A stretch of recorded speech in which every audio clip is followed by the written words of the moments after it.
Hello guys, I am Mohit Singh from IIT Roorkee.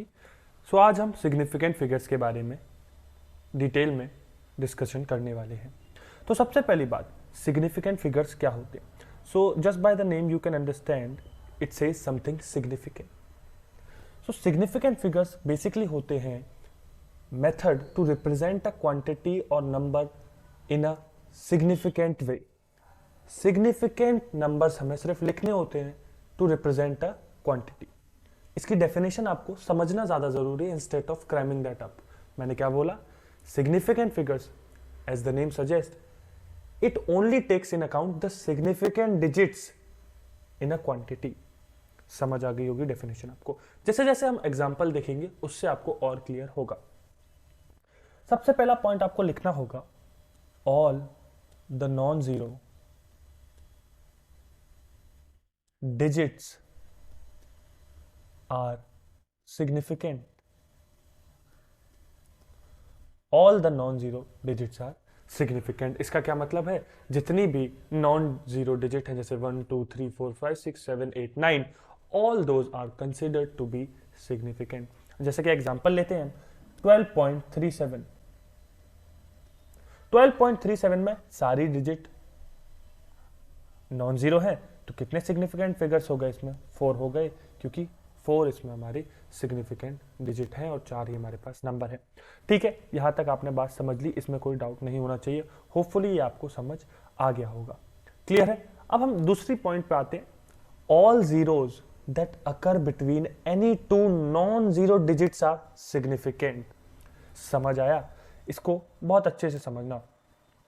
All zeros that occur, all zeros that occur between two non-zero digits are significant। एक example के रूप में इसको भी समझेंगे। एग्जाम्पल क्या है? 18.00097। अब देख सकते हैं 8 और 9 दोनों ही नॉन जीरो नंबर है। इनके बीच में कितने जीरो आए हैं? 3। तो डेफिनेटली इन 3 जीरो को भी हम सिग्निफिकेंट डिजिट्स में काउंट करेंगे, तो टोटल कितने सिग्निफिकेंट डिजिट हो जाएंगे? 1 8 and 3 zeros 9 and 7। So it will be 7 significant digits. Hopefully आपको ये समझ आया होगा। जैसे जैसे हम एग्जाम्पल देखेंगे उससे आपको और क्लियर होता जाएगा।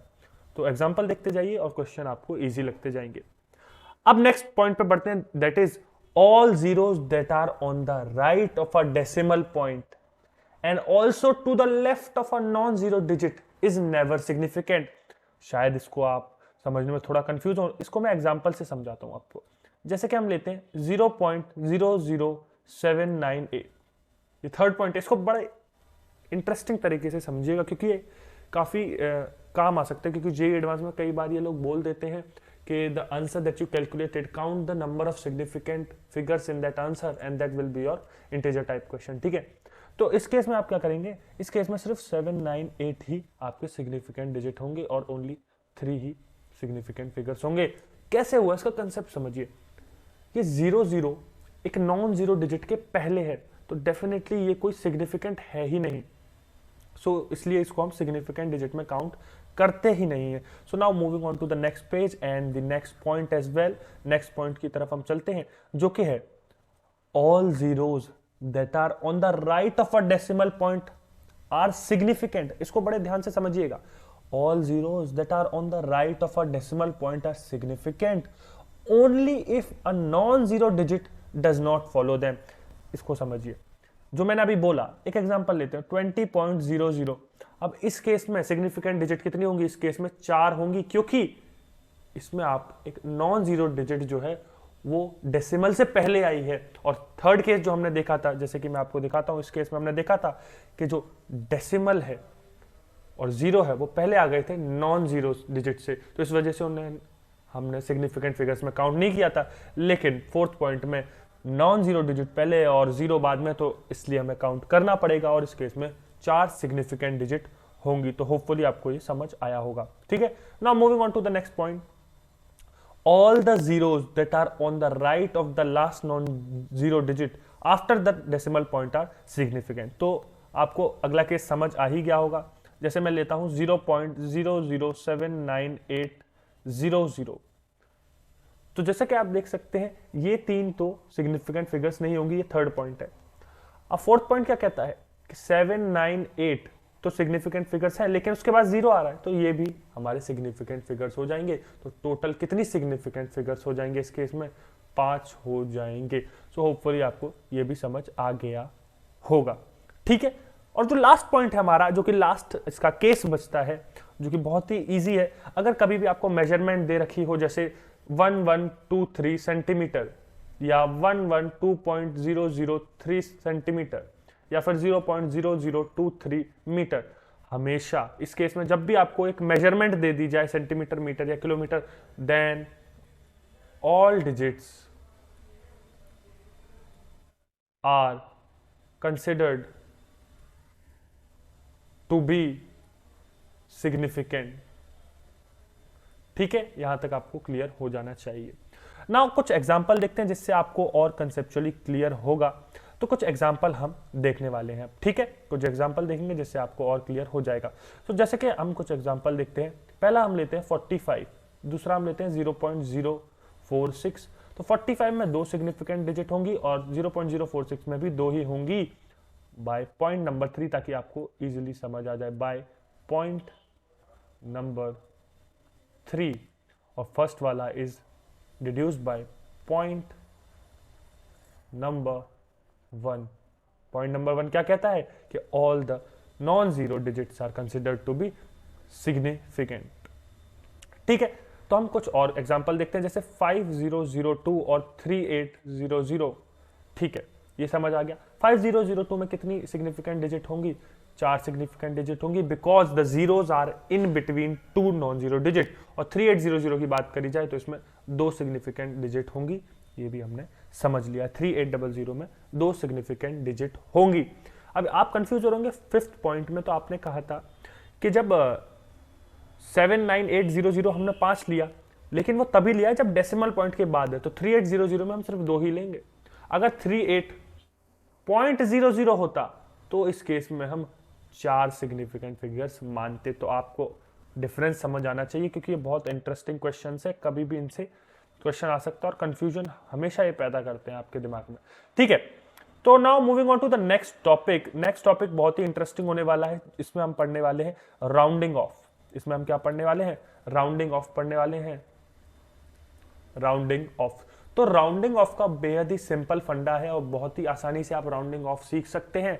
देखिए, जैसा हमें एक क्वेश्चन दिया हो 1.734, इसको बोला है राउंड ऑफ करने के लिए to the 2 significant digit. 2 significant digit तक हमें से राउंड ऑफ करना है। अगर जो लास्ट नंबर है वो 5 से कम है, जैसे कि आप देख सकते हैं लास्ट नंबर 5 से कम है, तो इसको आपको क्या करना है? पीछे की तरफ ले जाना है। तो इसको कर देंगे 1.730। 2 सिग्निफिकेंट डिजिट रखनी है सिर्फ, तो क्या हो जाएगा? अब देखिए 1.73 पे आ जाएंगे। 3 भी किससे कम है? 5 से कम है 3, तो इसको भी हम 1.70 कर देंगे। आपको धीरे धीरे समझ आएगा। मैं एक और एग्जांपल लेता हूं, जैसे कि 1.738 लेता हूं। अब इस केस में देखना, बड़े ध्यान से इसको समझना। 1.738 लेता हूं, तो इस केस में 8 जो है ग्रेटर देन 5 है, तो हम नेक्स्ट डिजिट पे जाएंगे, जो कि होगी क्या? 1.738 का नेक्स्ट डिजिट क्या होगा? 1.74, क्योंकि इसने बोला 2 सिग्निफिकेंट डिजिट तक हमको जाना है। तो 1.74, अब 4 जो है क्या है? कम है 5 से, लेस देन 5, तो अब हम पीछे चले जाएंगे, दैट इज 1.70। तो 1.7 जो होगा हमारा आंसर होगा, और इस केस में भी 1.7 आंसर होगा। ठीक है, अब मैं एक 1.798 लेता हूं। अब देखो, इससे आपको और क्लियरली समझ होगा। जो 8 है ग्रेटर देन 5 है, तो इसको हम क्या करेंगे? अब 98, तो हम चले जाएंगे आगे 1.78। अब 8 जो है ये भी ग्रेटर देन 5 है, तो हम फिर आगे चले जाएंगे, दैट इज 1.8। समझ आया आपको? समझ आया होगा। तो ये क्या है? हमारे राउंडिंग ऑफ का तरीका है। अगर ग्रेटर देन 5 है, move on to the next digit. अगर लेस देन 5 है, move down to the next digit, मतलब क्या है, -1 करना है बेसिकली। अगर आप सोच रहे होंगे इक्वल्स टू 5 है तो क्या करेंगे, इक्वल्स टू 5 है तो हमें या तो हम मूव अप कर सकते हैं और down, so that you get even number. ठीक है, इससे आपको और क्लियरली समझ आ गया होगा। चलिए मैं कुछ एग्जांपल दिखाता हूं जिससे आपको इजीली समझ आ जाएगा। तो देखिए, हमसे बोला है, एक क्वेश्चन लेते हैं हम, 12.378162, इसको 4 सिग्निफिकेंट डिजिट तक आपको राउंड ऑफ करना है। अब जो मैंने कंसेप्ट सिखाया उसको बस इसमें अप्लाई करना है। देखो, अब हमें जैसे कि हम समझ रहे हैं तो हमें 4 सिग्निफिकेंट डिजिट तक काउंट करना है, तो हमें ये देखने की जरूरत ही नहीं है इन 3 डिजिट की, क्योंकि हमें सिर्फ इन 3 डिजिट से अंदाजा लग जाएगा। तो देखो 8 जो है, 8 किससे बड़ा है, ग्रेटर देन 5 है, तो हम क्या कर देंगे, 1.378 है तो हम क्या चले जाएंगे, 12.38 पे चले जाएंगे, तो इजीली ये राउंड ऑफ हो जाएगा। होपफुली आपको ये समझ आया होगा कि ग्रेटर देन 5 हो तो मूव अप, लेस देन 5 हो तो move down, and equal to 5 हो मूव अप और down, so that you get an even number. So hopefully you understood this concept of significant figures, introduction, and your rounding off, and how to calculate significant figures. So thank you very much for watching this lecture. All the best.